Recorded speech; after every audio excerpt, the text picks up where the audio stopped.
واقعات بت شکن سلطان محمود غزنوی قسط نمبر 7 اپنا اسلامک اسٹوڈیو۔ معزز ناظرین، آپ سے اس ویڈیو پر کمنٹس اور لائک کی درخواست کی جاتی ہے۔ ناظرین، سبکتگین کو بچے بہت پسند کرنے لگے کیونکہ وہ ہر وقت ہنستا اور ہنساتا رہتا تھا اور باتیں بھی بہت اچھی کرتا تھا۔ اتالیق نے دیکھا کہ دولت و ثروت کی فراوانی کی وجہ سے حاجی نصر کے بچے سپاہ گری اور پڑھائی میں زیادہ دلچسپی نہ لیتے تھے، تو اتالیق نے سبکتگین کو اور زیادہ دلچسپی سے تربیت دینا شروع کر دی۔ 14 سال کی عمر میں سبکتگین ایک پختہ کار سپاہی بن چکا تھا اور علم بھی اس نے حاصل کر لیا تھا۔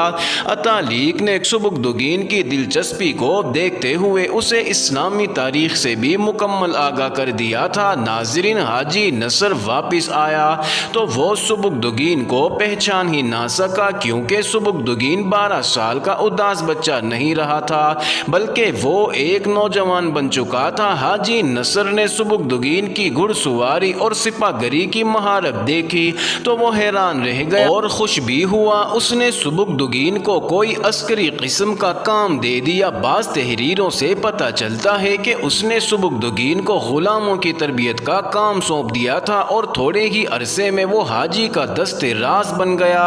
اس وقت الپتگین بخارا کا گورنر تھا اور حکومت عبد المالک کی تھی۔ الپتگین حاجی نصر کا دوست تھا۔ ناظرین، 348 سن ہجری 959 سن عیسوی میں الپتگین حاجی نصر سے ملنے آیا۔ ناظرین، اس وقت سبکتگین کی عمر 20 سال ہو چکی تھی۔ اس ملاقات میں سبکتگین حاجی نصر کے ساتھ تھا۔ الپتگین کو سبکتگین بہت پسند آیا تو اس نے حاجی سے کہا کہ وہ اپنا یہ غلام اسے دے دے۔ حاجی اتنے وفادار غلام سے دستبردار ہونے کے لیے بالکل تیار نہ تھا، مگر الپتگین نے حاجی کو اتنی زیادہ قیمت کی آفر کر دی جو حاجی نصر ٹھکرا نہ سکا۔ معزز ناظرین، اس دور میں الپتگین، سبکتگین، پلتگین جیسے عجیب نام ترکوں کے ہی ہوا کرتے تھے۔ سبکتگین کی ماں چونکہ ترک تھی اس لیے اس نے اس کا نام بھی ترکوں جیسا رکھا تھا۔ اس وقت ترکی میں اسلام نہیں پھیلا تھا، کوئی گھرانہ یا کوئی آدمی مسلمان تھا۔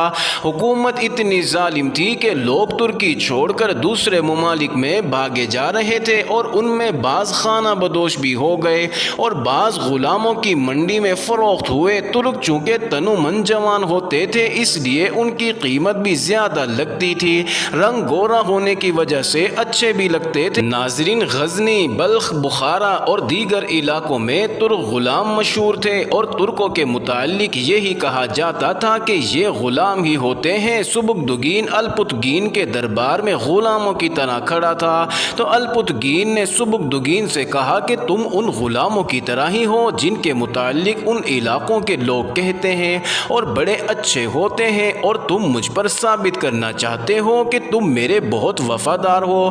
ناظرین، سبکتگین چپ رہا اور سر نیچے کیے رکھا۔ الپتگین اپنی جگہ سے اٹھا اور سبکتگین کے قریب آ کر گرجدار آواز میں کہا کہ سر اوپر کرو اور میری آنکھوں میں آنکھیں ڈال کر جواب دو، تم بھی ترک ہو اور میں بھی ترک ہوں۔ ناظرین، سبکتگین اس گرجدار آواز سے جاگ اٹھا۔ الپتگین نے سبکتگین کو بازو سے پکڑا اور اپنے ساتھ لے جا کر اپنے برابر بٹھا لیا۔ حاجی نصر نے مجھے بتایا تھا کہ تمہارے پاس علم بھی ہے اور عمل بھی، اور انسان صرف علم سے مکمل نہیں ہوتا بلکہ عمل سے مکمل ہوتا ہے۔ اصل وصف عمل ہے مگر علم کسی عالم کے بغیر نامکمل ہوتا ہے۔ علم انسان کو گوشۂ تنہائی میں چھپائے رکھتا ہے اور تمہارے پاس دونوں باتیں، دونوں وصف، دونوں خوبیاں ہیں۔ ناظرین، سبکتگین نے کہا کہ مجھ میں ایسی کوئی خوبی نہیں کہ ایک اتنے بڑے ملک کا حاکم مجھ سے متاثر ہو۔ الپتگین نے کہا کہ تم میں یہی خوبی کچھ کم نہیں کہ تم ترک ہو اور غلام ہو۔ میں بھی ترک ہوں اور میں بھی غلام تھا۔ تم ایک مسلمان کے گھر میں پیدا ہوئے اور میں غیر مسلم کے گھر میں، اور میں نے اسلام غلامی کی حالت میں قبول کیا۔ جو تم پر گزری وہ مجھ پر بھی گزری تھی۔ جن حالات سے تم گزرے میں بھی انہی حالات سے گزرا تھا۔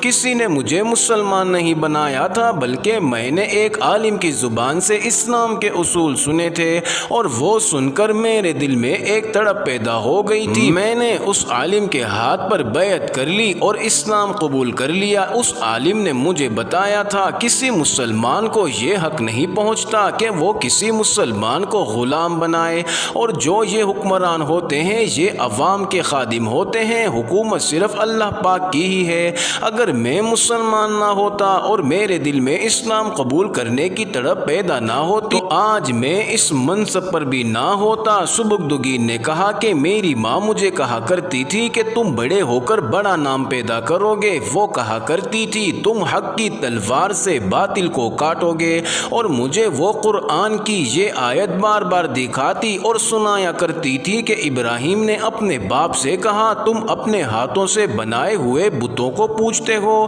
جو نہ سن سکتے ہیں نہ دیکھ سکتے ہیں، آؤ میں تمہیں صحیح راستہ دکھاؤں گا۔ ماں مجھے کہا کرتی تھی کہ تم ان لوگوں کو جو ان بتوں کی پوجا کرتے ہیں، جو نہ سن سکتے ہیں نہ دیکھ سکتے ہیں اور نہ کوئی کام آ سکتے ہیں، اس معبود برحق کی راہ دکھاؤ گے جس کے سوا کوئی اور معبود نہیں، اور محمد صلی اللہ علیہ وسلم اس کے بندے اور رسول صلی اللہ علیہ وسلم ہے۔ میرا باپ کہا کرتا تھا کہ تمہاری ماں کا عقیدہ صحیح ہے لیکن اس کی خواہش غلط ہے، کیونکہ غریب کے بچے میں اتنی ہمت نہیں ہوتی کہ وہ بادشاہوں سے ٹکر لے سکے اور لوگوں کو اپنے عقیدے کے مطابق چلا سکے۔ ناظرین، الپتگین نے کہا کہ یہ ہو سکتا ہے عرب کے شتربان اور گڈریے آدھی دنیا سے اپنا عقیدہ منوا کر اللہ کی حکومت قائم کر سکتے ہیں، تو بخارا کا امیر الامراء کیا نہیں کر سکتا؟ تم خانہ بدوش کے بیٹے اور غلام میرے برابر کس طرح آ بیٹھے؟ کوئی غلام ایسا دیکھ بھی نہیں سکتا۔ تمہاری ماں کے خواب حقیقت بن سکتے ہیں، یہاں تک تمہیں تمہارے ایمان اور کردار نے پہنچایا ہے۔ میں نے تم میں وہ جوہر دیکھ لیے ہیں جو تمہیں اور اوپر لے جائیں گے۔ ناظرین، سبکدگین نے کہا کہ مجھے اپنی ذات کے لیے کچھ بھی نہیں چاہیے، میں کسی منصب کا خواہاں نہیں ہوں، میں کچھ چاہتا ضرور ہوں مگر پتہ نہیں چل رہا کہ میں کیا چاہتا ہوں۔ ناظرین، الپتگین سبکدگین کی یہ بات سن کر ہنس پڑا اور کہا کہ میں بھی اس کیفیت سے گزر چکا ہوں، میں بھی نہیں جانتا تھا کہ میں کیا چاہتا ہوں، پھر میرا ذہن صاف ہو گیا، تمہیں جلد ہی پتہ چل جائے گا کہ تم کیا چاہتے ہو، آج سے تم اپنے آپ کو غلام نہ سمجھو۔ ناظرین، سبکدگین کے اندر عقیدے کی تڑپ اور کچھ سمجھنے اور کرنے کی تڑپ تھی، اسے اس کا علم نہ تھا، اس کی ماں نہیں، باپ نہیں، اور وہ غلام ہے۔ اس نے دیکھ لیا تھا کہ اس کے اندر ایک عظیم مقصد پرورش پا رہا ہے اور اسے اس مقصد کو اپنے ذہن میں واضح کرنا تھا۔ اس تڑپ کے ساتھ جوانی کی تپش بھی تھی، وہ اپنے آپ میں جوانی کی قوت کا ابال بھی محسوس کرتا تھا۔ اس کی توجہ جوانی کے جذبات کی طرف نہیں آتی تھی، لیکن یہ تغیر، یہ تبدل اسے بے چین رکھتا تھا۔ ناظرین، سبکدگین دوسری شام سورج غروب ہونے سے پہلے استبل سے ایک اعلیٰ نسل کا گھوڑا لے کر باہر نکل گیا۔ شہر سے باہر نکل کر اس نے گھوڑا سرپٹ دوڑا دیا۔ اسی دوران اسے دور سے کسی عورت کی چیخ سنائی دی۔ اس نے گھوڑے پر بیٹھے بیٹھے ادھر ادھر دیکھا، اسے ایک گھڑ سوار گھوڑے سے گرتا ہوا دکھائی دیا۔ گھوڑا بے لگام ہو گیا تھا اور گھوڑے کی زین بھی ڈھیلی ہو گئی تھی۔ سوار کے دائیں بائیں لڑکنے اور سنبھلنے کی وجہ سے اس کا گھوڑا ڈر کر بے قابو ہو گیا ہے۔ سبکدگین نے اپنے گھوڑے کا منہ اس سوار کے گھوڑے کی طرف کر کے ایڑ لگا دی۔ ناظرین، سوار کا گھوڑا کبھی دائیں کبھی بائیں کو جاتا۔ سبکدگین نے دیکھ لیا کہ سوار کوئی مرد نہیں بلکہ عورت ہے اور چیخ چلا رہی تھی۔ سبکدگین کا گھوڑا اس کے قریب پہنچا تو چلانے لگا کہ لگام ڈھیلی چھوڑ دو اور رکابوں سے پاؤں باہر نکالو۔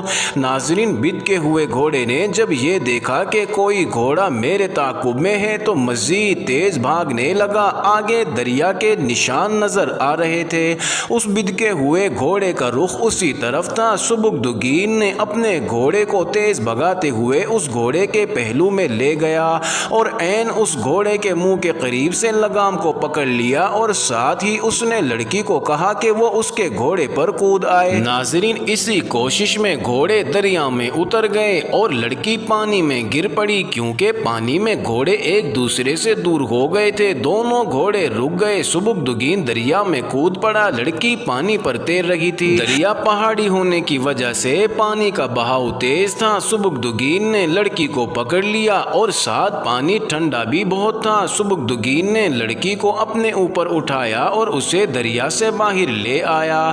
پھر دونوں گھوڑوں کو بھی پانی سے باہر نکالا۔ لڑکی کو ڈرا سہما ہوا ہونا چاہیے تھا، مگر وہ سبکدگین کو دیکھ کر ہنس رہی تھی۔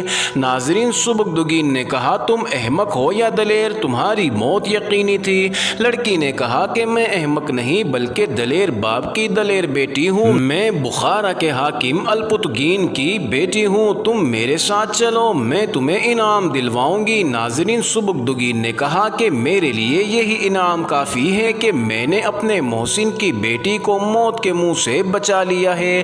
میں تمہارے گھوڑے کی زین کس دیتا ہوں۔ دونوں ہم عمر بھی تھے۔ لڑکی بہت خوبصورت تھی اور سبکدگین میں بھی جسمانی اور جوانی کی کشش تھی۔ ناظرین، لڑکی نے سبکدگین کے ساتھ مل کر اپنے گھوڑے کی زین کسی اور پھر دونوں واپس گھر کی طرف چل دیے۔ راستے میں لڑکی نے سبکدگین کے متعلق پوچھا تو سبکدگین نے اسے اپنی ساری رویداد سنا دی۔ لڑکی نے کہا کہ رات ابا تمہارا ذکر کر رہے تھے، وہ شاید اپنی فوج میں کوئی بڑا عہدہ آپ کو دیں۔ ناظرین، سبکدگین نے کہا کہ ان کی اپنی فوج کیسے ہو سکتی ہے؟ فوج تو حکمران کی ہوتی ہے۔ لڑکی نے کہا کہ ابا نے کچھ اور سوچ رکھا ہے، شاید وہ حکومت اپنے ہاتھ میں لینا چاہتے ہیں، اس لیے بخارا میں جو فوج ہے اس میں وہ اپنے حامی سپہ سالار متعین کر رہے ہیں۔ وہ کہتے ہیں کہ یہ حکمران صرف نام کے مسلمان ہیں، یہ عیش و عشرت میں پڑے ہوئے ہیں اور مذہب کی توہین کر رہے ہیں۔ ابا جان کا ارادہ یہ ہے کہ صحیح معنوں میں اسلامی سلطنت قائم کی جائے۔ تمہارے متعلق کہہ رہے تھے کہ کام کا نوجوان ہے۔ رات جب ابا تمہارے متعلق باتیں کر رہے تھے تو میرے دل میں تمہیں دیکھنے کا اشتیاق پیدا ہو گیا تھا کہ کیسا نوجوان ہوگا جس کی ابا اتنی تعریف کر رہے ہیں اور کہہ رہے ہیں کہ میرا بازو ثابت ہوگا۔ میں نے رات کو ہی پختہ ارادہ کر لیا تھا کہ میں تمہیں دیکھوں گی، مگر اس طرح ملاقات ہوگی یہ میرے وہم و گمان میں بھی نہ تھا۔ میرے دل میں تمہارے متعلق سن کر ہی ہمدردی پیدا ہو گئی تھی، مگر آج جب تم نے اپنی جان پر کھیل کر مجھے بچایا اور پھر دریا سے اپنے بازوؤں پر اٹھا کر باہر نکالا تو مجھے محسوس ہوا کہ جیسے مجھے اپنے لیے جس نوجوان کی تلاش تھی وہ پوری ہو گئی ہے اور وہ نوجوان تم ہو۔ میرے دل میں ایک امید اور محبت کی کرن پیدا ہو گئی ہے، میری اس امید کو توڑ مت دینا، اور میرے دل نے تمہیں قبول کر کے جو محبت کا باغ لگا دیا ہے اسے کبھی سوکھنے مت دینا۔ ناظرین، حاکم بخارا کی بیٹی کو سبکدگین سے غائبانہ محبت تو پہلے ہی تھی۔ جب بھی حاکم بخارا سبکدگین کا ذکر کرتا تو اس کی بیٹی کے چہرے کے تاثرات بدل جاتے۔ آخر وہ بیٹی آج سبکدگین کے ساتھ ہی حاکم بخارا کے گھر جا رہی تھی۔ جب دونوں باتیں کرتے ہوئے گھر کے قریب پہنچے تو وہاں ایک آدمی کھڑا تھا جو رتبے والا معلوم ہو رہا تھا۔ اس نے دونوں کو دیکھا، دونوں کے کپڑوں سے پانی ٹپک رہا تھا، لڑکی کا حلیہ بدلا اور بال بکھرے ہوئے تھے تو اس کا چہرہ غصے سے سرخ ہو گیا۔ اس آدمی کے قریب جا کر دونوں گھوڑوں سے اترے۔ اس آدمی نے غصے سے لڑکی سے پوچھا کہ کہاں سے آ رہی ہو اور یہ کون ہے؟ ناظرین، لڑکی نے اس آدمی سے کہا کہ تم کون ہو جو حاکموں کی طرح مجھ سے پوچھ رہے ہو؟ گھوڑا بے قابو ہو گیا تھا اور مجھے دریا کے اندر لے گیا تھا، یہ وہیں کہیں تھا، مجھے دیکھ کر دریا میں کود گیا اور مجھے باہر نکال لایا۔ لڑکی نے سبکدگین کو بازو سے پکڑا اور اپنے گھر کے اندر لے گئی۔ ناظرین، سبکدگین نے پوچھا کہ کون تھا؟ وہ لڑکی کہنے لگی کہ میرا منگیتر ہے اور ابھی سے مجھ پر حکم چلانے لگا ہے، تم اس سے نہ ڈرنا۔ لڑکی سبکدگین کو ایک کمرے میں لے گئی اور سبکدگین کے سامنے کھڑی ہو کر سبکدگین سے پوچھا تمہاری بیوی ہے؟ سبکدگین نہیں۔ لڑکی کوئی لڑکی تمہیں کبھی اچھی لگی ہے؟ سبکدگین لڑکیوں کی طرف کبھی دھیان ہی نہیں دیا۔ لڑکی میں تمہیں کیسی لگی؟ ناظرین، سبکدگین چپ چاپ کھڑا ہو گیا، اس کی نگاہیں جھک گئی۔ لڑکی نے کہا کہ تم نے مجھے کیا سمجھا ہے؟ کیا بے حیا سمجھا ہے یا بے شرم سمجھا ہے؟ بولو سبکدگین، اگر یہی کچھ سمجھا ہے تو پھر میں کبھی تمہاری صورت نہیں دیکھوں گی۔ ناظرین، حاکم بخارا کی بیٹی جذباتی طور پر بہت تیز تھی۔ سبکدگین نے کہا کہ تم کسی اور کی منگیتر اور امانت ہو۔ لڑکی نے کہا کہ یہ میرے ابا کا فیصلہ ہے اور وہ آدمی مجھے بالکل پسند نہیں ہے، یہ مجھے لونڈی بنا کر رکھے گا، یہ کہا کرتا ہے کہ گھڑ سواری چھوڑ دوں، مجھے اپنے حرم کی زینت بنانا چاہتا ہے، مجھے نمائش کی ایک خوبصورت چیز سمجھتا ہے، مجھے ایسا مرد چاہیے جس نے تمہاری طرح کبھی لڑکیوں کی طرف دھیان ہی نہ دیا ہو، جو میرے ساتھ گھوڑا دوڑائے، میرے ساتھ دریا میں بھی کود جائے۔ حرموں کے حاکموں کو بتانا چاہتی ہوں کہ اسلام کا زوال اس دن سے شروع ہو گیا تھا جس دن تم نے عورت کو سنگار اور زیبائش کی زینت سے باندھ دیا تھا۔ تم عورت کو اپنے سفلی جذبات کی تسکین کا ذریعہ بنا کر خوار ہوئے، اپنے اوپر شراب کی ذلت کا نشہ طاری کر کے تم اپنے آپ کو عظیم سمجھ رہے ہو۔ عورت ایک طاقت ہے اور تم نے عورت کو اپنی کمزوری بنا لیا ہے۔ سبکدگین، حرم کی عورتوں کے بطن سے جو بچے پیدا ہوتے ہیں وہ عظمت اسلام کے پاسبان نہیں ہوتے اور نہ ہی ہو سکتے ہیں۔ میں اپنے بطن سے اس بچے کو جنم دوں گی اور دینا چاہتی ہوں جو اسلام کو دور دور تک پھیلائے گا، مگر مبلغ اور عالم دین بن کر نہیں بلکہ ایک مجاہد بن کر، ایک تیغ زن بن کر۔ ناظرین، سبکدگین نے کہا کہ میری ماں بھی ایسے ہی خواب دیکھا کرتی تھی اور کہا بھی کرتی تھی، مگر اس کا بیٹا غلاموں کی منڈی میں نیلام ہوا۔ ناظرین، لڑکی نے کہا کہ اسلام کے پاسبان تم جیسے اور میرے باپ جیسے غلام ہوں گے۔ میرے ابا نے تمہیں بتایا نہیں کہ وہ بھی غلاموں کی منڈی میں فروخت ہوئے، مگر آج ان کا رتبہ دیکھ لو اور ان کا مقصد بھی دیکھ لو۔ ناظرین، سبکدگین نے کہا کہ تمہیں کس نے کہا ہے کہ جو بچہ تم جنو گی وہ میرا ہوگا؟ یہ جوانی کا جوش اور شباب کا خمار ہے۔ لڑکی نے کہا کہ یہ میرے دل کی آواز ہے۔ وہ جھنجھلا سی گئی اور یہ میری روح کی آواز ہے۔ اپنے دل کو اتنا مردہ مت کرو سبکدگین، اگر تم میری محبت کو محض جسمانی یا جذباتی سمجھتے ہو تو سمجھو، لیکن مجھے اور محبت کو ٹھکرا مت دینا، میں اس شخص سے ہرگز شادی نہیں کروں گی۔ ناظرین، سبکدگین وہاں سے نکلا تو اسے اپنے اندر عجیب سی ہلچل سی محسوس ہو رہی تھی۔ ایک تو اس کا علم ادھورا تھا جو اسے پریشان رکھتا تھا، اس کے دل میں ایک عزم اور ایک مقصد تھا جو ابھی تک پوری طرح واضح بھی نہیں ہوا تھا۔ اب اس لڑکی نے اس کے ایسے جذبات کو بیدار اور مشتعل کر دیا تھا جن کے متعلق اسے علم ہی نہ تھا۔ اس پر خمار سا طاری ہوتا گیا۔ اسے صرف اپنے ماں کے جسم کا لمس یاد تھا جو اسے روحانی سکون دیتا تھا۔ نیند نہ آتی تو ماں کے سائے کے ساتھ لپٹ جاتا تو سکون کی نیند آ جاتی تھی۔ دوسرا جسم اس لڑکی کا تھا جسے اس نے دریا سے نکالتے وقت اپنے بازوؤں میں اٹھایا تھا، مگر اس وقت اس کے سامنے صرف ایک مقصد تھا کہ ایک انسان کی جان بچانی ہے۔ مگر اس لڑکی نے جو باتیں کی تھی ان کی وجہ سے سبکدگین کے اندر بھونچال سا آ گیا تھا۔ معزز ناظرین، یہ انٹرسٹنگ ویڈیو جاری ہے، اگلی ویڈیو قسط نمبر 8 میں دیکھنا مت بھولیے گا۔